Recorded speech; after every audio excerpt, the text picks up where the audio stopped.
no obra así. Y eso pasó con Israel. Vamos a ver hoy en este tercer mensaje de esta serie, la guía al cruzar el Jordán. Y ese versículo que aparece allí en el bumper dice: miren, el arca del pacto que pertenece al Señor de toda la tierra los guiará al cruzar el Jordán. Josué 3:11. Vamos a orar. Padre nuestro, volvemos a ti y te damos tantas gracias porque hasta aquí nos has ayudado. Oh Dios, te necesitamos. Necesitamos la unción de tu Espíritu. Necesitamos tu presencia aquí ahora, desesperadamente, en la debilidad de tu siervo y en la necesidad de cada persona aquí. Y aquellos que verán esto después, bendícelos también en tu buen propósito. Te lo rogamos por Jesucristo. Amén. La clave del aprendizaje y la enseñanza está en la repetición. Y Dios a su pueblo en Josué capítulo del 1 al 3 repite varias veces lo mismo. Y la idea es que el corazón de ellos esté amarrado, atado, anclado a estas verdades. Noten ustedes desde el capítulo 1 cómo se les repite la tierra que el Señor les dará.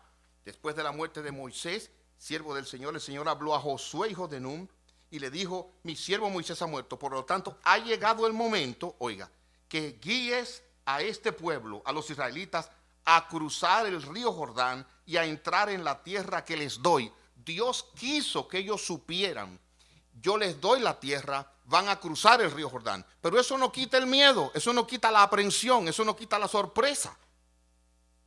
Por eso vuelve a repetirlo. Versículo 3, te prometo a ti lo mismo que prometí a Moisés. Donde quiera que pongan los pies los israelitas, estarán pisando la tierra que les he dado. Insistiendo. Versículo 5, nadie podrá hacerte frente mientras vivas. Yo estaré contigo como estuve con Moisés. Y eso se lo vuelve a repetir personalmente a él. Y noten ustedes cómo él les reitera eso ahora en el versículo 10 de Josué capítulo 1. Él habla con el pueblo y les dice: vayan por el campamento y díganle al pueblo que preparen sus provisiones. ¿Y por qué? Porque en 3 días cruzarán el río Jordán. Él se lo está diciendo. Tomarán posesión de la tierra que el Señor su Dios le da. Es una promesa, es una cosa segura de parte de Dios, donde su nombre está involucrado. Pero noten cómo él dice: él les promete eso, pero al mismo tiempo ellos deben comprometerse en ir detrás de esto. El capítulo 2 es un paréntesis que quizás trataremos más adelante, del encuentro de los espías, 2 espías con Rahab. Pero ya en el capítulo 3, donde vamos a estar poniendo los ojos, otra vez aparece lo mismo. Aparece Dios recordando lo mismo a Israel, recordándole lo que Él les dará. Y yo creo que aquí vamos a ver hoy 3 cosas que comienzan con S. Cuando ellos iban a enfrentar a lo imposible del Jordán, 3 cosas Dios quería que ellos tuvieran en mente. Y yo creo que nos aplican a nosotros. Porque les voy a decir una cosa. Algunos entienden que el Jordán, o el cruce del Jordán, representa la muerte y la entrada a Canaán, la entrada al cielo. Por eso Josué lo comparan con Jesús. Algunos piensan eso. Otros piensan que no. Porque en el hecho de que en Canaán tuvieran que estar peleando y batallando, en el cielo no va a existir eso. Por lo tanto, algunos dicen: no puede ser así. No obstante, hay ahí un paralelo interesante. Lo que sí yo les puedo asegurar es esto: el llegar al Jordán fue llegar a un cruce imposible, a una situación donde ellos humanamente podían decir: no podemos con esto. O sea, esto es una prueba demasiado grande. Esto es algo que no podemos. ¿Cómo nos pasa a nosotros? Nosotros encontramos con golpes, con situaciones de esta vida que usted se rinde y dice: yo no puedo. O sea, de hecho, yo sé que yo no voy a cruzar esto. No sé si le ha pasado, pero hay aflicciones tan severas que llegan a meterse aquí, que nosotros llegamos a pensar que incluso, mira, yo no salgo vivo. Y si salgo vivo, quedo loco. Porque el golpe es tan duro que realmente usted duda de que pueda salir adelante después de esto. Bueno, pues el Jordán es esa situación. Pero hay 3 cosas que Dios le dijo al pueblo y que nosotros tenemos que guardar en el corazón. Primero, miren, santifíquense. En segundo lugar, sigan el arca. Y en tercer lugar, miren la señal. 3 cosas. Santifíquense, sigan el arca y miren la señal. Vamos a verlo con la ayuda de Dios. Santifíquense. Mire cómo dice el versículo 5. Entonces Josué le dijo al pueblo: purifíquense, porque mañana el Señor hará grandes maravillas entre ustedes. Dios va a hacer cosas maravillosas. Dios va a hacer que su nombre sea conocido. Pero ellos tenían que purificarse. Ellos tenían que prepararse. Ellos tenían que estar en una condición espiritual que les permitiera entender el camino y la manera de Dios. Ellos tenían gran necesidad de la sabiduría que Santiago dice que tenemos que pedirle a Dios, que es la capacidad de ver las cosas desde la perspectiva de Dios. Nosotros vemos las cosas claramente como seres humanos en una limitación según somos, pero Dios tiene delante la eternidad y para nosotros nacer y morir es todo, pero Dios dice hay mucho más, hay toda una eternidad. He aquí que purifíquense para poder entrar y disfrutar de las maravillas que Dios hará. Noten en qué consistía la purificación. En primer lugar, Dios le daría la tierra, pero Él dice, purifíquense, y la idea es, asegúrense de que ustedes tengan una limpia conciencia y no estén encubriendo ningún pecado. La primera pureza que necesitamos nosotros es del corazón. Pedirle a Dios perdón, pedirle a Dios que limpie mi maldad y venir como el salmista: examíname, oh Dios, y ve si hay en mí camino de iniquidad y guíame en el camino eterno.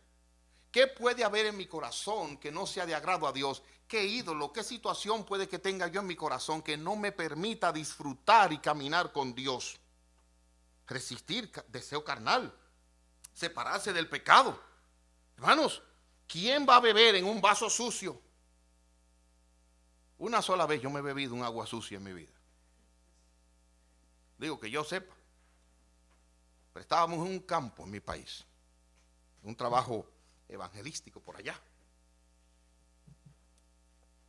Pero en el área del sur, que es bien desértica. Y cometí el error de decirle a un niño: ¿tú me puedes conseguir un poco de agua? Y el niño dijo: claro que sí. Salió por ahí, hermanos. Y a ratico me llegó con un vaso por la mitad y agua turbia. Un jarro. Oiga, mi esposa dice que es un jarro, ni siquiera un vaso. Agua turbia. Y cuando yo vi al niño con esperanza de que yo me bebiera esa agua, hermano, me la tuve que beber. Oré primero y le pedí a Dios que me cayera bien, porque ustedes se acuerdan lo que dice la Escritura: aún bebieran cosas venenosas, no le hará daño. Digo: Señor, en el nombre del Señor, cool. Y me tiré mi cosa, cool, rápido. Pero la verdad es que no tenía el deseo. Ahora entiendan esto: si nosotros que somos pecadores desechamos los recipientes sucios para que nos sirvan, ¿cuánto más Dios? Entonces Dios no va a derramar su gracia, su espíritu, su obra, su gloria en un vaso sucio. Ahora usted me podrá decir: pero pastor, ¿acaso Judas no hacía las cosas que hacían los demás discípulos? Claro que sí, pero mire cómo terminó Judas, vergonzosamente. Entonces no podemos tomar el caso de Judas para decir cualquiera que haga. No, hermanos, porque Dios no puede ser burlado, y lo que el hombre siembra, eso también segará. Dios puede usar por un tiempo una persona que anda sucia, pero tarde o temprano ese sucio va a salir y Dios será glorificado. Si queremos verdaderamente salir adelante cuando lo imposible, cuando el dolor, la aflicción esté delante de nosotros, sea aquí el primer paso: santificarnos, apartarnos de todo pecado para poder entregarnos a la obra de Dios, para poder pasar. ¿Saben qué? Oigan cómo dice Mateo: bienaventurados los de limpio corazón, porque ellos no tendrán que beber pastillas para la presión. Así que dice el texto. Bienaventurados los de limpio corazón, porque ellos ¿qué? Verán a Dios. Dios es visto cuando el corazón es limpiado. Yo no sé aquí a quién le ha dado conjuntivitis alguna vez, pero cuando usted le da conjuntivitis se le soldan las pestañas, ¿verdad? Ahí usted no puede abrir los ojos. Usted necesita que esos ojos sean limpiados óigame ahora, de todo vicio, de todo pecado, de todo ojo desviado de Dios para poder ver a Dios.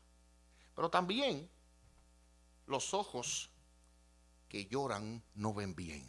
Se fija, cuando usted está llorando, usted no puede. Eso le pasó a María Magdalena. Ella tenía al Señor delante de ella y llorando decía, ¿quién es? Las lágrimas nublan la visión. Y puede que en su vida usted esté padeciendo de depresión, de soledad, de ansiedad, y llora tanto que no puede ver la mano de Dios con usted. Fue como Juan en Apocalipsis. Dice la Escritura, no sea yo quien abriera el libro, y yo lloré.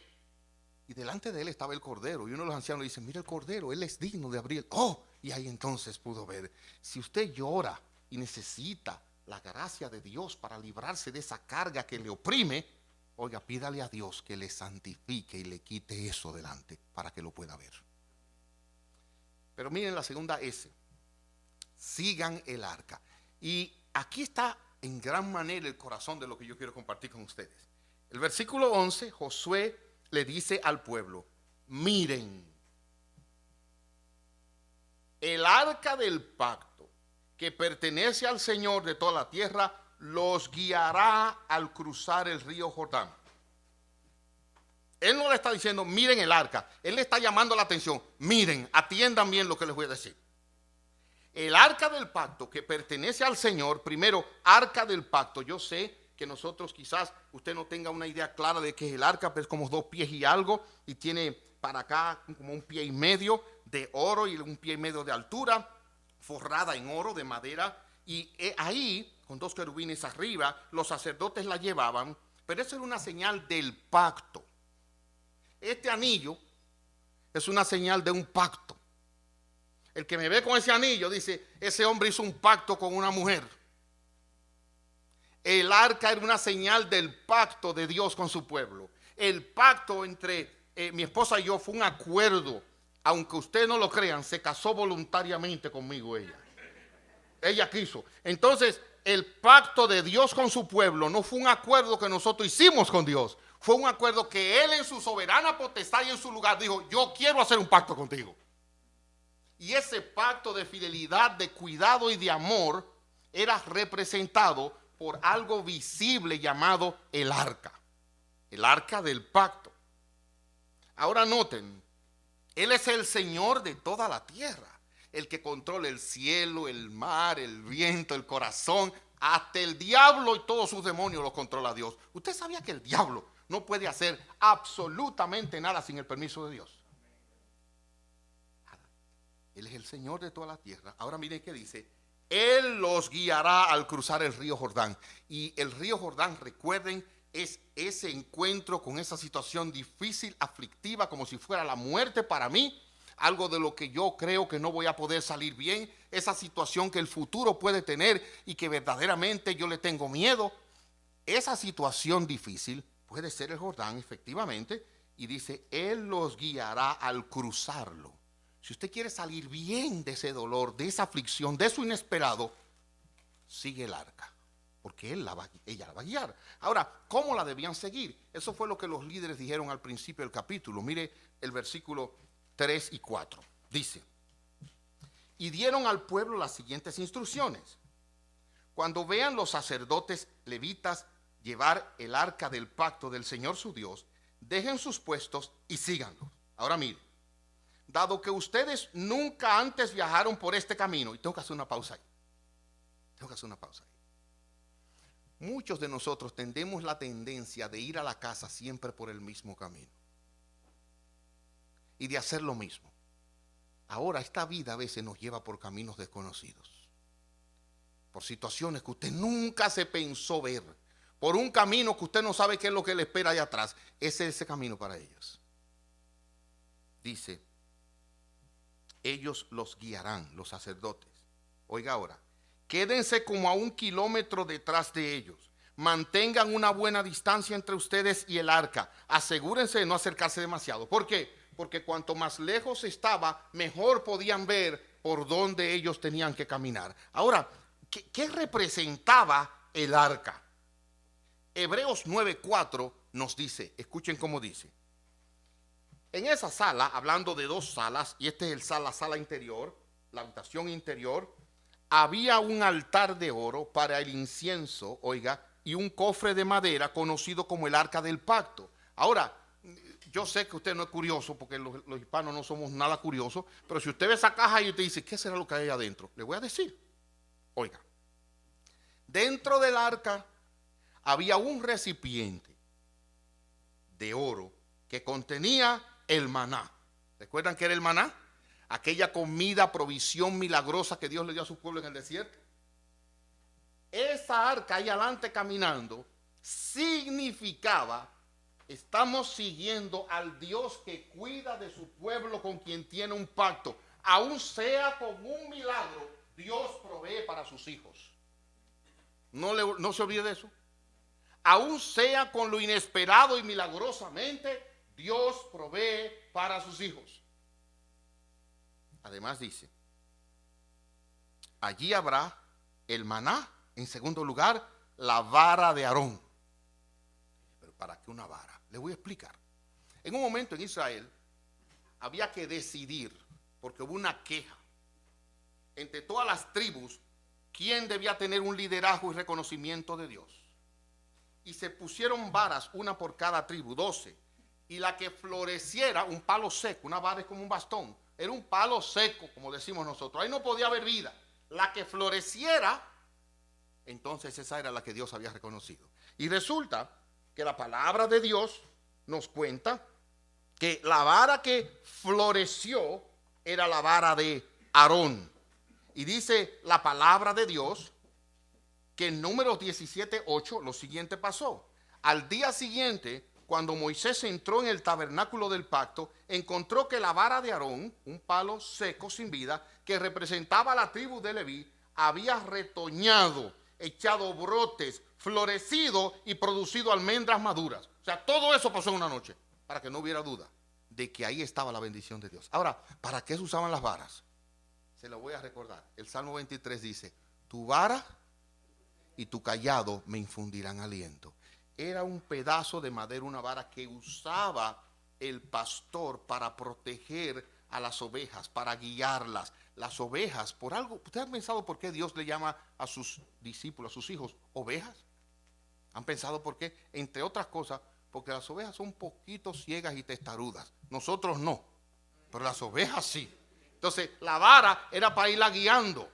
Y si había que sacarla, sacarla. Entonces, esa vara representaba el cuidado pastoral de Dios por sus hijos, para sus hijos. Por lo tanto, al ver el arca con el maná, ahí ellos iban mirando a aquel que les provee, en quien confiamos, y aquel que nos cuida en el camino, nos libra de todo mal. Y había otra cosa en el arca más. Dice allí Hebreos, además del maná, además de la vara de Aarón, allí estaban las tablas del pacto que eran de piedra. Y eso es la ley de Dios. ¿Recuerdan que la semana pasada hablamos de la importancia de la obediencia? Ahora hay otra cosa más. Y es que además de ser obedientes, nosotros tenemos que entender que este libro, óigame bien, es suficiente para todas las cosas en esta vida. No, la Biblia no es solo para el domingo y para las cosas de la iglesia y el pastor no se tiene que meter en otro. No, el pastor no se mete, pero Dios sí. Entonces este libro es suficiente, comprensivo. La Biblia es suficiente para tratar con todos nuestros problemas, con todas nuestras dificultades. Hermanos, le voy a decir con mucho cuidado y respeto. Algunos de ustedes saben, yo estudié psicología, pero no me salí por vergüenza. Porque yo les decía a los profesores, esto no resuelve el problema de la gente. Ni psiquiatría, la psiquiatría nunca ha curado a un solo paciente en su historia. Después que le comienzan a medicar, muere medicando. Entonces entiendan aquí ahora, la palabra de Dios tiene todo lo que necesitamos para seguir adelante. Ahora, yo no le dije a usted más de lo que dije. O sea, si usted está en una situación, no se lleve del pastor ahora mismo para ir a suspender medicina y todo y pelear con aquel. No, hablamos lo que haya que hablar. ¿Ok? Noten lo que les quiero decir, hermanos.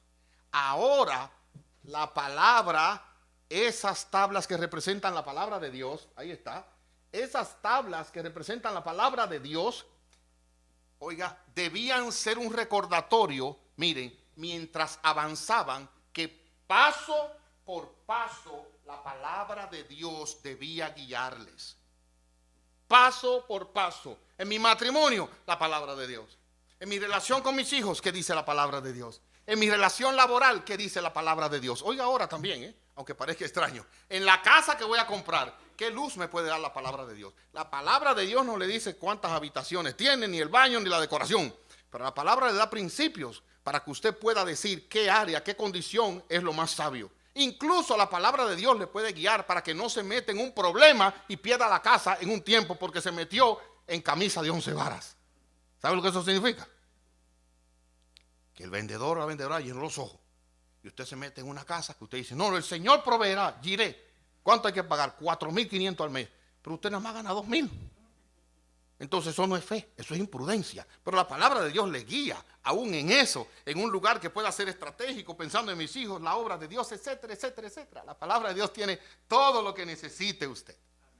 Incluso, si usted no sabe enamorar bien a su mujer, la palabra de Dios le dice, vaya al libro de Cantar de los Cantares y va a encontrar ahí piropos y maromas y todo lo que hay que decir a una mujer para tenerla blandita.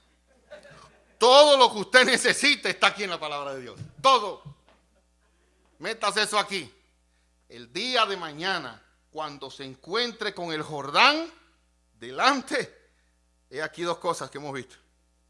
¿Cuál es la primera? Porque la memoria a mí me está fallando. Santificarse. Asegúrese de no estar amando al pecado y querer seguir a Dios al mismo tiempo. Y la segunda cosa, sigue el arca, siga la presencia de Dios. Asegúrese de confiar en el Dios que provee. Asegúrese en confiar en el Dios que le cuida, que le va a cerrar puertas, le va a abrir puertas. Y en la palabra de Dios paso a paso. Hermanos, ¿ustedes han visto lo que pasa cuando una persona menosprecia las luces? La palabra de Dios es lámpara a tus pies y lumbrera tu camino. Es como una luz. ¿Qué le va a pasar a usted si usted va de entretenido con el celular, cosa que no hacen los cristianos? En el carro, va con el celular y de repente el semáforo cambia en rojo y usted cruza y viene una patana de 20 ruedas del otro lado. ¿Qué le va a pasar a usted? Otro va a contar la historia. Miren, la palabra de Dios a veces nos da rojo y nos da verde en esta vida. ¿Usted sabía eso? A veces Dios dice, párate, quédate ahí. De hecho, a veces la policía representa a Dios. ¿Usted lo sabía eso? Esta mañana cuando yo venía para acá, yo no le dije a mi familia, pero ahí venía un policía detrás de mí. Óigame, yo venía calculando la velocidad. No me va a ir para acá. Venía derechito, fino. No vaya a ser. Entonces a veces Dios hace lo mismo. Dios usa medios para controlarnos. Dios usa medios para guiarnos. Entonces aprendamos a depender de Dios. Y aquí vamos a lo tercero. Una señal de la providencia. El día que se encuentre usted con su Jordán delante, otra vez me olvidó. Lo primero es ¿qué? Santificarse. Lo segundo es seguir el arca y lo que eso representa. Y lo tercero es mire la señal. Miren ahora, versículo 13. Los sacerdotes llevarán el arca del Señor, el Señor de toda la tierra. Ahora oiga, en cuanto sus pies toquen el agua, la corriente de agua se detendrá río arriba y el río se levantará como un muro. Mire, en mi preparación de esto, yo quise mirar escenas de personas cruzando el río. Y ahí vi algunos cruzando el río Bravo para cruzar aquí a Estados Unidos, ¿verdad? De allá. Wow, y lo que yo veía era desesperación. Dios quería que el pueblo cruzara el río. Y yo creo que cuando Dios cruzó el río, Él hizo muchísimas cosas. No solamente paró el agua, sino que secó la tierra. Porque imagínense toda la gente enchivada de ese lodo. Y los peces los distribuyó para acá y para allá. Pero en conclusión es esto, mire esto. El pueblo debía estar atento mirando el arca. Y cuando los sacerdotes mojaran los pies en el agua, entonces las aguas se detendrían. Y ellos tenían que ver esa señal como diciéndole Dios, ahora pueden cruzar. Dios no los llamó a imprudencia. Y hermanos, la fe no es imprudencia. La fe es una confianza que implica riesgos. ¿Por qué? O porque mire que dice allí. la corriente de agua se detendría río arriba. O sea, esa corriente estaría allá. ¿Y cuál era el riesgo? O que esa agua de repente se podía soltar y se llevaba a todo el mundo. Porque el río estaba desbordado en esa época del año, marzo-abril, como dice aquí el pasaje. Entonces, en la fe, óigame bien, usted tiene que tomar riesgo, pero no imprudencia. Porque si no toma riesgo, no necesita fe. Si usted no toma un riesgo, ¿para qué fe? Si lo está viendo con sus ojos. No, hay lugar para el riesgo. Hay lugar para mojarse los pies. Ahora, yo durante mucho tiempo decía, wow, mojarse los pies, eso significa que hay que comenzar. Es verdad, pero eso significa más. Oiga, ¿quién dice? En cuanto sus pies, ¿los de quién? Los de los sacerdotes que llevan el arca. Cuando los pies de los sacerdotes, recuerda que iban cargando el arca, se mojaran por el agua, entonces las aguas se detendrían. Hermanos, ¿sabe lo que eso significa? Si el arca representa a Dios, ¿quién se iba a meter primero?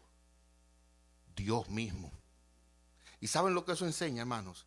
Que Dios va delante de nosotros. Cuando entremos en la tiniebla, en la tormenta, Dios está delante. Para usted es nuevo, pero para Dios no. Y Él va delante de nosotros. Nuestro Dios nos prepara el camino. Él hace la senda derecha para nosotros. Y eso para mí es maravilloso. Y nosotros tenemos que estar mirando esa señal. Oiga como dice Isaías 43:2. Cuando pases por las aguas, yo estaré contigo. Y por los ríos no te anegarán. A la persona que esté adelante, al lado suyo, yo les voy a suplicar que usted les repita después de mí esta palabra. No importa que hable todo el mundo aquí. Yo te la digo a ti. Oiga, cuando pases por las aguas, dígaselo a que tiene al lado. Yo estaré contigo. Y por los ríos no te anegarán. Usted tiene que repetirse eso mucho para que sepa que cuando esté pasando por las aguas y por los ríos, no me voy a ahogar porque Dios está conmigo. Y esas aguas son las aflicciones y tormentos de esta vida. Voy a algunas palabras de aplicación. Según esta historia, el futuro desconocido no nos debe frenar de actuar y caminar hacia donde Dios nos ha llamado. El hecho que usted no sepa lo que viene no significa que usted no aterrice el avión como ellos lo hicieron, porque ellos estaban siguiendo los controles. Dios nos ha dado su palabra como control, nos ha dado su espíritu, y en su providencia vemos las señales. Si Dios le cierra una puerta, Él dice, espérate, aguanta. O sea, nos metimos en el agua, pero espérese, todavía tenemos que ir despacio. Tenemos que esperar la provisión de Dios, que Dios siga abriendo puertas y que Dios nos vaya mostrando por su palabra, por su providencia, por el consejo sabio, que esta es su voluntad. Pero después que usted entiende esta es la voluntad de Dios, escúcheme bien, no tema seguir en pos de la voluntad de Dios, aunque el futuro se vea difícil. Porque esa es la voluntad de Dios. Yo les contaba a ustedes, cuando veníamos para acá, uno de mis hijos me dijo, papi, ¿y si a nosotros nos va mal en la Florida? ¿Es posible? Yo le dije, sí, es muy posible. Esa era la voluntad de Dios entonces para nosotros. Porque hemos orado, hemos buscado su dirección y tenemos paz. Entonces, mire, el no saber lo que viene no nos debe frenar. Hay personas que a veces no quieren salir de la cama por si tropiezan camino al baño para cepillarse y se rompen todos los dientes. Usted no puede vivir así. Nosotros tenemos que vivir en paz y saber que nuestro Dios gobierna todas las cosas. Y vamos a hacer las cosas que tenemos que hacer. Vamos a mojarnos los pies. Vamos a seguir buscando y confiemos que el Señor estará con nosotros. Dios me abrirá, Dios me cerrará, pero Dios está conmigo. Si el futuro trae aflicción, ansiedad, ¿sabe lo que usted tiene que decir? Señor, dame la paz que necesito, aumenta mi fe. Señor, sosténme, dame la fuerza y ayúdame a serte útil en medio de las tinieblas en que voy andando. Asegúrese de ir en pos de la dirección de Dios, en la presencia de Dios. Confíe en aquel que le ha provisto, como el maná, en aquel que le ha cuidado y le ha librado de mucho mal, con aquella vara, en aquel que en su bondad le ha dado su palabra para guiarle. Que Dios nos ayude a buscar su voluntad paso a paso. Paso a paso. Es un ejercicio. Y quiero que ustedes tengan cuidado en esto. Y quiero aprovechar para dar una nota pastoral aquí. Miren. ¿Cómo fue que Dios guió al pueblo cuando salieron de Egipto? 40 años antes de este momento. ¿Cómo Él los guiaba de día y de noche? Recuerden que mi memoria me está fallando, hermano. No sé por qué en el último tiempo se me olvidan las cosas. ¿Cómo fue que Dios guió al pueblo? En la noche, una columna de fuego. Y durante el día, una nube. Ustedes se imaginan, piensen por un momento, lo espectacular que eso sería. O sea, me voy con mi familia para tal sitio. Déjame buscar la columna de fuego. ¡Oh! Mírala ahí, sigamos, señores, no hay problema, Dios está adelante. Imagínense de día. No, pero ya eso no existe. Aquí era el arca. Y hermanos, debemos tener cuidado de esperar oír voces o ver luces o cosas extraordinarias. La palabra de Dios es suficiente y la providencia de Dios. Pedro dice, tenemos una luz más segura, la luz de las Escrituras. Ahí tenemos que prestar atención.